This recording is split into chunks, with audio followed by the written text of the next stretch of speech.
Hello, all you wonderful people. What is up? Welcome to another edition of Polarized Perspectives.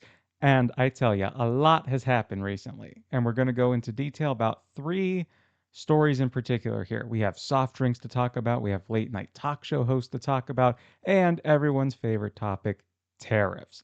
So strap in tight, hold on. We got three exciting topics to discuss here today.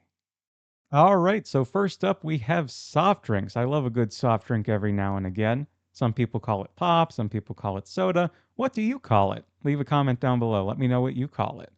So, Coca-Cola, yes, that Coca-Cola company, the Coca-Cola company, has announced that they will be using cane sugar instead of high fructose corn syrup in their products starting this fall 2025. As of right now, there's no definitive firm date on this, just fall 2025. Now, this was an idea initially posed by President Trump a couple weeks ago at the time of this recording, that is. Now, as many people know, he is a frequent drinker, we'll call it, of Diet Coke. So this was something that he obviously had an opinion on. There are some debates surrounding this new idea here, going to cane sugar now instead of high fructose corn syrup. One idea being price. How is price going to be affected? Is the price going to go up? Is the price going to remain the same? What's going to happen to the price of Coke products using cane sugar instead of high fructose corn syrup?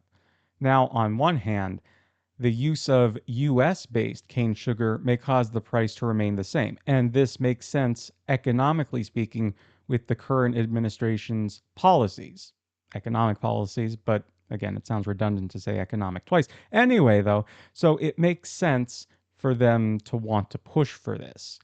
So, does US based cane sugar cause the price to remain the same? On the other hand, if you're importing uh, cane sugar from other countries, now that's definitely going to cause the price to go up. So it'll be interesting to see what happens here. Do we use US based cane sugar? Is there a supply issue? What happens with cane sugar in Coke products in terms of the price? Another point of debate being the taste. How is using cane sugar in future Coke products going to taste? Now, a couple interesting notes about this. The Coca Cola Company used to use real cane sugar in their products up until about the early 1980s in US markets. However, in Mexican markets, the trend of using real cane sugar still continued. So if people still wanted the cane sugar products, they would head to Mexico or Mexican related markets to pick up Coke with cane sugar in it. However, in US and American based markets, the switch to high fructose corn syrup was actually favored by a lot of people in the 1980s, and people said that at that time, the newer, high fructose corn syrup products tasted better. So, for whatever reason, that seemed to taste better than the original cane sugar products. We will see moving forward, of course, how people think about this. Will there be a taste difference? Will people notice a taste difference? Will they like the newer cane sugar product? Will anything else be different? So we will see moving forward if there's a taste difference, if there's any type of noticeable difference at all. So we will definitely see moving forward. Now, the CEO of Coke addressed this idea as a way to further complement their current line of products while also hinting at an expansion of their current Coke products. So we will see what happens with Coca-Cola and their soft drinks moving forward. Again, is it going to be worth the price? Is the taste going to be good? We will definitely see moving forward. There are a lot of questions and they will be answered in the coming months ahead. So we shall see. Moving on to our next topic, it was announced last week that The Late Show would be canceled in May 2026. So there will be a show in May 2026 that will be considered the last show of The Late Show. A lot of shows in that sentence there. Anyway, though, this leads us to a myriad of questions because people have questions, there are no answers.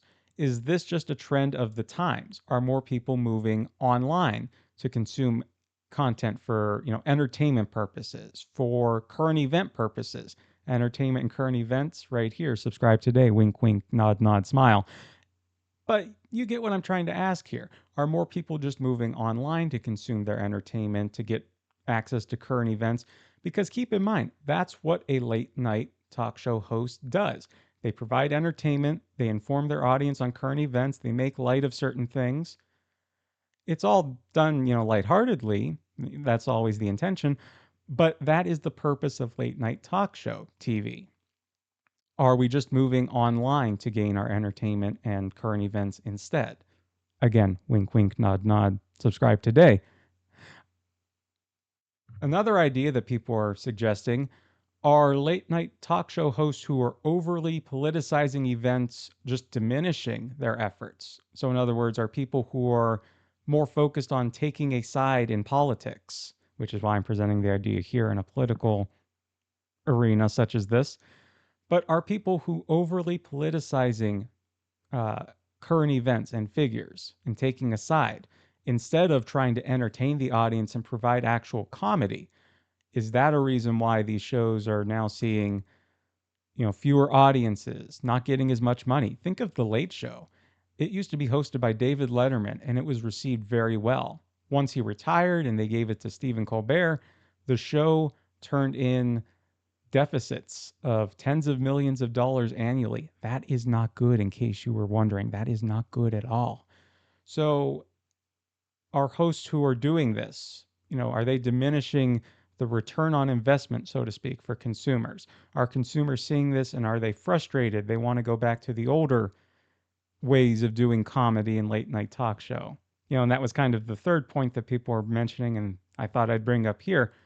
Are the older talk show hosts, the old age, so to speak, are they just funnier than the newer ones? I remember The Tonight Show with Johnny Carson. For the record, I was not alive when Johnny Carson hosted The Tonight Show, but I can go online and watch videos of it. But those jokes were genuinely funny. They made me laugh. The people he had on there were very funny and made me laugh. Those jokes were just genuinely the best.